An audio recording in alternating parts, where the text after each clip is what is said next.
Canada में there is no interview round या हमारा लेटर ऑफ एक्सप्लेनेशन उतना स्ट्रॉन्ग ना हो तो वीजा रिजेक्शन के आने के चांसेस बहुत ज्यादा बढ़ जाते हैं। नॉन एसटीएस कैटेगरी में वीजा रिजेक्ट होता है। This doesn't stand true and this is a myth. Hi guys, this is Tanvi Bijawat and welcome back to College Duniya's YouTube channel. We are back with another video regarding study abroad on the Canadian visa process. We were getting a lot of queries regarding the visa process in Canada. People were confused regarding the acceptance ratio, people were confused regarding the STS category and the non-STS category of the visa, the eligibility criteria. So yes, this is the one-stop destination where we are going to discuss everything regarding the Canadian visa. तो चलिए guys, शुरू करते हैं। सबसे पहले let's create a flow chart कि Canadian visa में क्या-क्या steps होते हैं। पहला step is proof of acceptance. The second step is proof of identity. The third step and a very major step is proof of financial approval and the fourth step is proof of explanation जिसको हम SOP भी कहते हैं। So before we proceed ahead, guys please hit the like and subscribe button. Step 1 Canadian visa process में आता है proof of acceptance जो आपको मिलता है कॉलेज से।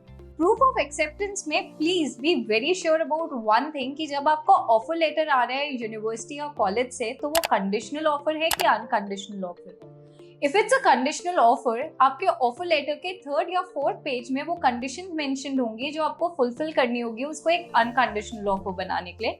For example, a condition can be regarding your IELTS examination कि आपका English proficiency level match नहीं कर रहा है यूनिवर्सिटी के लेवल से and they want you to give another examination of IELTS. तो जब आपके conditions fulfill हो जाएंगे, your college will give you an unconditional offer letter, but an unconditional offer letter is not a proof of acceptance.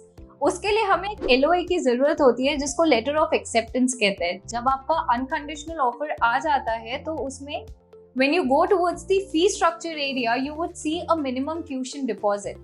एक minimum amount जो आपको उस university को पे करना होता है to get a letter of acceptance. तो proof of acceptance के बाद second step आता है proof of identity. Proof of identity में आपको दो major documents collect करना बहुत जरूरी है. First is your passport and second is your birth certificate. A lot of students generally ask me अगर मेरे पास बर्थ सर्टिफिकेट नहीं है या मेरा बर्थ सर्टिफिकेट रीजनल लैंग्वेज में है तो मैं क्या कर सकता हूँ। इसका एक अल्टरनेटिव है which is your 10th marksheet. So if you do not have a birth certificate or your birth certificate is in the regional language, आप हमेशा अपना 10th का मार्कशीट यूज कर सकते हो। तो प्रूफ ऑफ आइडेंटिफिकेशन के बाद नेक्स्ट मेजर स्टेप आता है proof of funds end of course ये हमारे वीजा फाइल का सबसे इम्पोर्टेंट पार्ट होता है क्योंकि इसी में हम हमारे सारे फाइनेंशियल्स दिखाते हैं। प्रूफ ऑफ फंड्स में देयर आर सर्टेन डॉक्यूमेंट्स जो अभी आप left side of the screen पे देख भी पाओगे जो हमें अटैच करने कंपल्सरी होते हैं। उसमें पहला स्टेप आता है अगर आपने एजुकेशन लोन लिया हुआ है तो आपको उसके सैंक्शन लेटर को अपडेट करना होता है और अगर आपने एजुकेशन लोन नहीं दिया होता है तो you pay the entire first year tuition fee to your university. हर यूनिवर्सिटी आपको ट्यूशन फी पे करने के बाद एक रिसीट देती है जो आपको अटैच करनी होती है to show that you have already given the fees to the university. तो हम बात कर रहे थे प्रूफ ऑफ फंड्स की। प्रूफ ऑफ फंड्स में हमने सबसे पहला टॉपिक जो ऑलरेडी पिक कर लिया है that is the tuition receipt from your university. Second, the major question that arises is about your living expenses. तो कनाडा में स्टूडेंट परमिट के लिए लिविंग एक्सपेंसेस दिखाने का तरीका होता है GIC which is called the Guaranteed Investment Certificate. Now what is GIC? GIC को समझने का सबसे आसान तरीका है कि आप एज अ स्टूडेंट ये समझ लो कि आप अपने एक इंडियन अकाउंट से अपने कैनेडियन अकाउंट में कुछ पैसे ट्रांसफर कर लो। Now what is the fun fact? Canada में शो मनी जैसी कोई भी चीज नहीं होती है, ना कोई भी पैसा ब्लॉक होता है।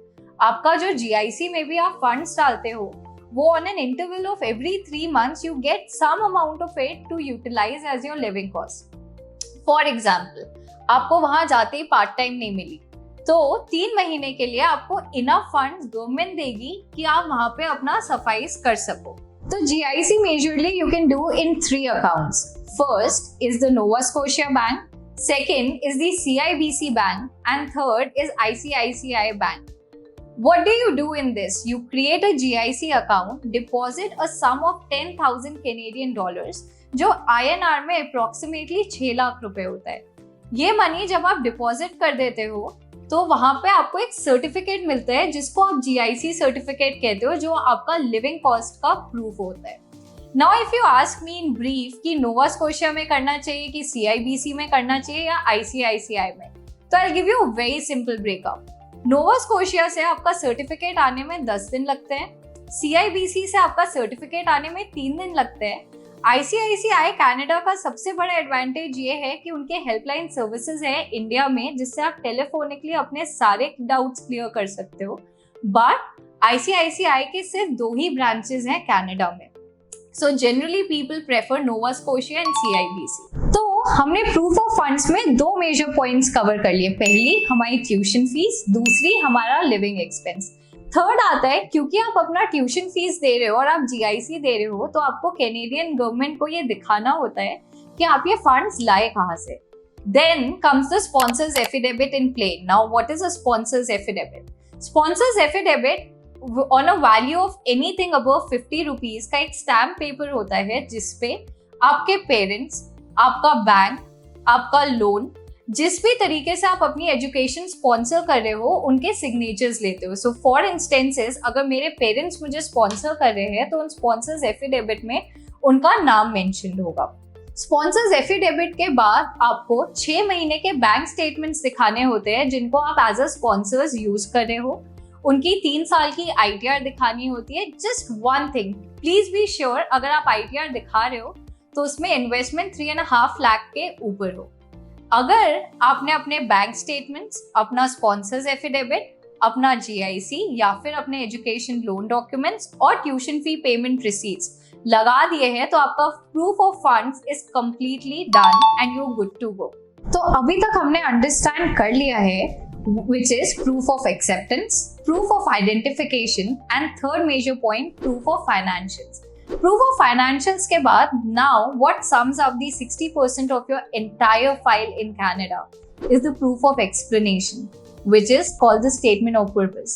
आप बाकी किसी भी कंट्री को कंसिडर कर लो, चाहे वो UK हो, चाहे वो US हो, चाहे वो ऑस्ट्रेलिया हो, वहां पे हर स्टूडेंट का एक इंटरव्यू राउंड होता है। कनाडा में there is no interview round. तो आप जितना भी जस्टिफाई कर रहे हो कि आप कनाडा क्यों पढ़ने जा रहे हो, आपके क्या इंटेंट्स है, आप उस एजुकेशन से क्या विड्रॉ करोगे एंड आगे अपने लाइफ जर्नी को कैसे लीड करोगे, वो सारी की सारी चीजें आप अपने SOP पे लिखते हो, which contributes to almost 60% of your entire file. If you're prepared with your statement of purpose, your proof of funds, your proof of identification and your proof of acceptance, your documentation part for your visa is completely done and good to go. So, post you're done adding your proof of explanation, आपका documentation part complete हो जाता है। अब question आता है कि ये documents upload कहाँ करने हैं। So, Canadian visa for a study permit is always applied online. And उसका लिंक आपको अभी स्क्रीन पे भी पॉप कर रहा होगा, which is the IRCC website. So when you go on to the IRCC website, तो वो आपको एक GC की बनाने को देता है, जहाँ पे आप अपने सारे डॉक्यूमेंट्स अपडेट करते हो। You need to create a username and you need to set a password. Just one request and one advice, please अपना पासवर्ड बार बार चेंज मत करिएगा, क्योंकि आप जितनी बार अपना पासवर्ड चेंज करोगे, chances of your file getting revoked increases. और अगर आपकी फाइल एक बार रिवोक हो गई तो 60 days, which is almost 2 months, you cannot apply for a Canadian visa. अब आता है एक मेजर सवाल जो आपसे IRCC की वेबसाइट भी पूछेगी, that are you applying your visa through a STS category or through a non-STS category? STS category student direct stream category होती है और non-STS category is the indirect stream category. Now what is the difference? STS category के लिए government 2 चीजें या 2 rules imply करती है। Rule number 1, आपका IELTS which is your English proficiency examination should be 6.5 overall with no band less than 6. तो आपका reading, speaking, listening and writing में बैंड 6 से कम नहीं हो सकता एंड ओवरऑल 6.5 होना जरूरी है। एंड सेकेंडली, आपको 1 साल का ट्यूशन डिपॉजिट भरना कंपल्सरी होता है। अगर आप इन दोनों में से कोई भी चीज पे खड़े नहीं उतर रहे हो बट आपका ऑफर लेटर अनकंडीशनल है, then your visa is applied through the non-STS category. So for instances, I have a 7.5 IELTS but मेरा राइटिंग में बैंड 5.5 है, तो मेरा वीजा non-STS कैटेगरी के थ्रू जाएगा। A few जिसको इस बारे में थोड़ा सा नॉलेज होगा उसने ये बहुत सुना होगा कि नॉन STS कैटेगरी में वीजा रिजेक्ट होता है. This doesn't stand true and this is a myth. Non-STS category में visa processing time is more than 90 days, wherein STS category में visa processing time is less than 40 days. Difference सिर्फ time span का आता है, approval और rejection का इस पे कोई भी लेना देना नहीं है. So post explaining the STS and non STS category, I know आप सबके मन में क्वेश्चन आ रहा होगा, why is the visa getting rejected and what is my chances of my visa getting rejected. So let's talk about rejections in brief. Rejection का सबसे major point आता है डॉक्यूमेंट अपडेशन. अगर हमने डॉक्यूमेंट सही सीरीज में अपडेट ना किए हो या हमारा लेटर ऑफ एक्सप्लेनेशन उतना स्ट्रॉन्ग ना हो तो वीजा रिजेक्शन के आने के चांसेस बहुत ज्यादा बढ़ जाते हैं. Let me give an example. जब आप अपने GC की में लॉग इन करोगे, the first thing that you will realise is कि वहां पे प्रूफ ऑफ एक्सप्लेनेशन अपडेट करने के लिए कोई जगह नहीं है. एक्चुअली आपको आपका प्रूफ ऑफ एक्सप्लेनेशन अपने क्लाइंट इंफॉर्मेशन में अपडेट करना होता है, अपनी सारी आइडेंटिटीज के साथ और आपके जो स्पॉन्सर्स है उनकी आइडेंटिटी के साथ. So there are a lot of things which are regarding the visa rejection, scope of visa rejection and reasons for visa rejection, जिसके लिए we'll come up with a very detailed video regarding all the rejections. So today we discussed about the Canadian visa in general, पर इसमें बहुत सारे points हैं जिनको detail में cover करना बहुत जरूरी है. फॉर एग्जाम्पल हमारे SOP का फ्रेम स्ट्रक्चर कैसा होना चाहिए, एक GIC को किस तरीके से अप्लाई करते हैं और क्या क्या स्टेप्स होते हैं, कनाडा में वीजा रिजेक्शन के चांसेस हम कैसे रिड्यूस कर सकते हैं. So please stay tuned with us for coming videos and I hope आपको ये वीडियो इंफॉर्मेटिव लगा हो. So please hit the like button and subscribe to our channel.